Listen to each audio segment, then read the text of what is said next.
Today is the first wash day post silk press and I haven't seen my curls since, so we are going to see how my curls are looking post silk press together. So although it's going to be bittersweet, I am going to miss my kind of like silk press flat iron hair, but I do miss my curls. So before I hop in the shower and let's see how the curls revert, I am going to go in with the Reverting Purity Refresh Nourish and Detangle Detox Pre-Rinse Shampoo. This product is really, since it's pretty much water-based, is going to kind of help start the reverting process, but also kind of help get some of that buildup and dandruff that I have sitting on my scalp before I go into the shower and actually start my wash day process. I'm going to keep it really simple, so I'm just going to split my hair into 4 sections and apply this all over, and then we're going to hop in the shower and do the wash day routine. So let's get into it.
Alright, you guys, I am back, and to be honest, I wasn't nervous. I typically don't put a lot of heat on my hair, and if you've been watching the last few of my videos during the winter months, I have been stretching my hair, and that's pretty much like the most heat I have put on my hair recently. So I wasn't too nervous about my hair reverting back. It did relatively well, but the true test of time for sure for me is how it styles. So we are going to get right into the styling process. I'm going to show you guys what my hair is looking like close up, freshly out of the shower. But let's get into styling my first wash and go post silk press.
Alrighty, you guys, I am back. This is the final look result. So my curls did in fact revert back, which like I said earlier, I had no kind of like worry that they would. They did revert back.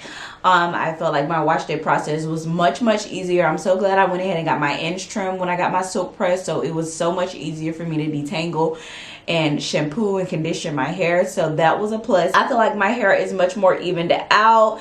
It was easy to comb through. I didn't have like any snags. I just had like a much needed like reset. My curls bounced back how they were supposed to. That comes from definitely having a natural hair routine that you're pretty much consistent with. So it doesn't take me long to do it. I decided to do like an OG combo. No need to like try anything new. I'm trying to stick to what works best. So these are the final results. I am still loving my short look. I am so happy that my curls reverted back, and now that it's springtime, we are entering in a new season, so I'm gonna definitely make sure I kind of like pay attention to more now that I have washed my hair to see what my curls are needing in this season. If you haven't seen my last few videos, I definitely have been on a more blowout journey, definitely during the colder months. So I was like blowing my hair out every week during my wash day process and doing my hair in a more stretched natural state. But now that it's back getting warm again, it's spring, we're leaning into summer soon, I'm going to pay attention more to see what my hair needs. But I'm going to take the tips from my silk press vlog and apply those here, and definitely the theme is still moisture and hydration even during the summer months. But that is it. I might turn this into maybe like a hair week diaries, where I kind of like take y'all in a week of like what my natural hair is looking like, how I maintain it, what I do with it. Let me know in the comment section below if that is something that you would be interested in. But I think that's it for this video. I hope y'all like this video. I hope to see you in the next one, because over here we're fabulous, flourishing, learning, and having fun. Bye.